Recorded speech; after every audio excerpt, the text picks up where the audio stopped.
Hola amigos, bienvenidos. Welcome to Salsa of the Month. And this month we're going to make Salsa Borracha, Drunken Sauce.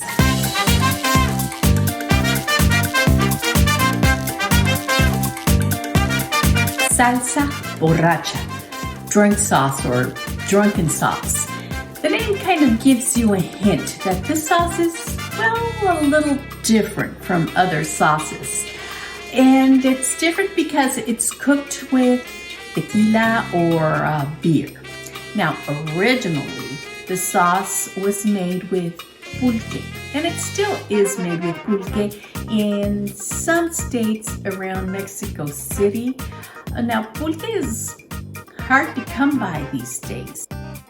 Pulque is white in color and viscous. It is made from the fermented sap of the maguey plant. Pulque is an ancient beverage, and the Aztecs believed it to be a drink of the gods. It was consumed by the priest and nobility. In the north of Mexico, we use beer, a dark beer like Negra Modelo.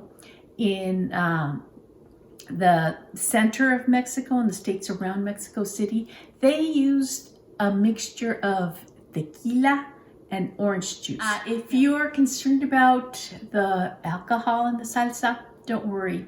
It gets cooked off. It just evaporates. In fact, some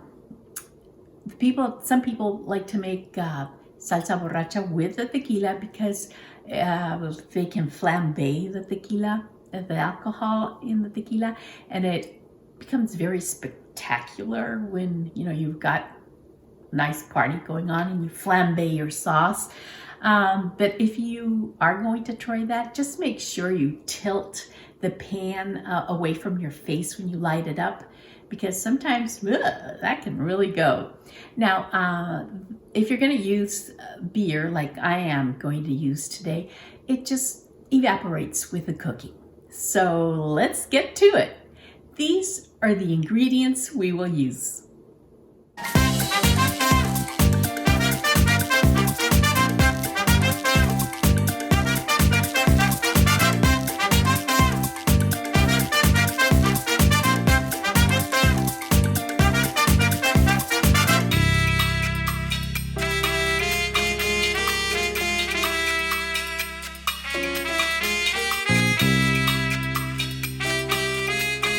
A little bit about these ingredients. Now, of course, our main ingredient is chile pasilla, and you can also use ancho chili, and they are dried chilies. They're smoky in flavor, and in fact, we're going to roast these, so they're even going to be tastier. Now, let me show you how they come. I actually got the pasillas at a little Mexican supermarket on Green River, and they come in a bag like this. I've even gotten pasilla peppers and ancho peppers in just regular supermarkets, so they are available. Now, we're also going to need tomatoes. I usually use a couple of Roma tomatoes, but my husband went and got like a zillion tomatoes, as you can see in here. So I'm going to use these little babies, and it's going to be great. I think I'll use 3. And now, jalapenos. Jalapenos are optional. If you just want a sauce that's mild and very flavorful, you don't have to use the jalapenos. I'm actually going to put jalapenos in part of my salsa, half of it, because our friend John is coming over for dinner and he loves spicy salsa. So I'm gonna put some jalapenos in. Now you need some salt, pepper, and some queso cotija.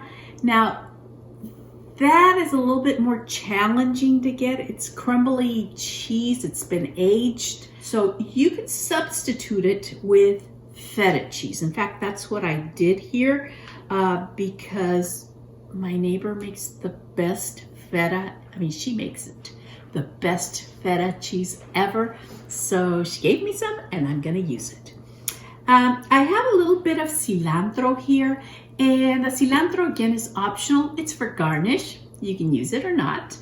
I have about half of a medium onion. I've got some garlic, and I actually cut the clove in half. Of course, what makes this salsa borracha, I have half a cup of dark beer, Negra Modelo, and we're gonna cook it with a little bit of olive oil.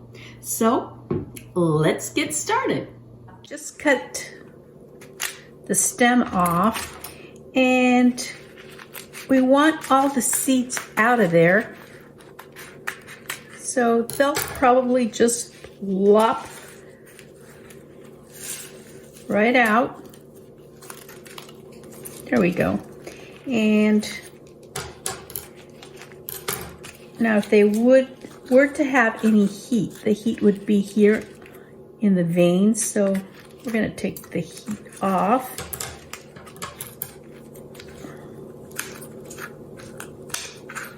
And now all we'll really use are the skins. Once I've cleaned the seeds from the chiles, I'm going to put them in this very hot cast iron skillet. If you don't have a cast iron skillet, that's okay. Just use a heavy bottom skillet. And we're going to roast these for about a minute. They're already starting to smell.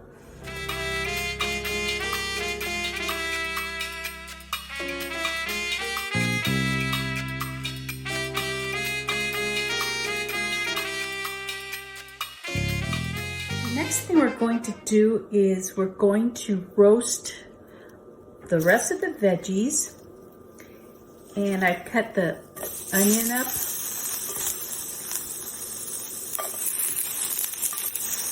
Now, as you can see, I've removed the seeds from the jalapeno because this is a very smooth sauce. Now, the garlic I'm going to reserve, and I will roast it, but since it doesn't need very much time to roast, I'm going to wait on this. I'm going to go ahead and plop all this in the blender.